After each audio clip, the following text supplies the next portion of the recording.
मेरे माता पिता नहीं है, हम 3 बहनें हैं जिसमें से 2 की शादी हो गई है। मैं अकेली हूँ और मैं अपनी बुआ जी के साथ रहती हूँ। ठीक है। मैं विवाह में कोई रुचि नहीं रखती हूँ और भक्ति में रखती हूँ। तो क्या मैं ये पूछ सकती हूँ कि विवाह क्या जरूरी है कि भक्ति? अगर कोई भक्ति में रह के अपना जीवन बिताना चाहता है तो ठीक है।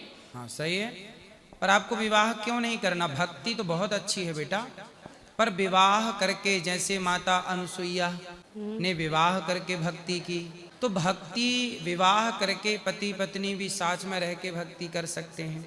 दशरथ कौशल्या जी की ऐसी भक्ति थी कि उनके घर भगवान पुत्र के रूप में प्रकट हो गए। देवकी वसुदेव की ऐसी भक्ति थी कि उनके यहाँ भगवान पुत्र के रूप में प्रकट हो गए। तो भक्ति से गृहस्थ के घर में भगवान प्रकट होते हैं कि नहीं? हाँ।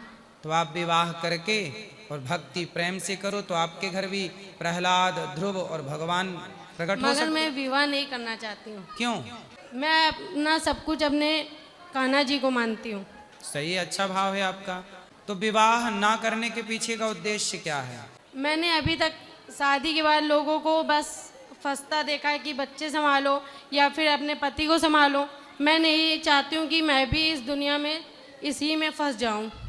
मतलब पति आप नहीं संभाल पाएंगी, तो ये तो आप भाग रही हो जिम्मेदारियों से। भाग नहीं रही हूँ, मगर मैं अपना जीवन अकेले जीना चाहती हूँ अपने माधव के साथ बस।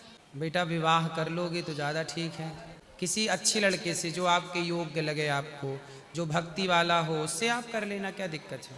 मेरे माता पिता नहीं है, मुझे नहीं लगता कि कोई अच्छा होता भी है। आपको कोई अच्छा नहीं दिखता?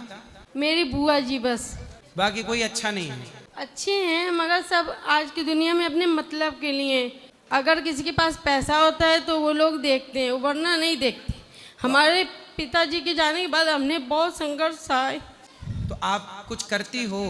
हाँ, मेरी दुकान है छोटी सी, वही चलाती हूँ। तो आप पैसा कमाओ, दुकान से पैसे कमाओ और पैसे कमा के फिर बाद में आप खूब धनवान बनो, ठीक है? आप पैसे कमाओ। कितनी उम्र है आपकी? अभी 16 साल। तो अभी काहे तुम ब्याह के बारे में सोच रही हो? क्योंकि मेरे घर वाले बोलते हैं कि विवाह अति आवश्यक है। तो अभी तो 16 की हो आप, अभी ब्याह की उम्र तो होने। मेरी 2 बहनों की शादी हो गई है ना, जो मैंने पर अभी तो 1 साल पहले की तो है। अभी तो आपके विवाह की उम्र नहीं है ना।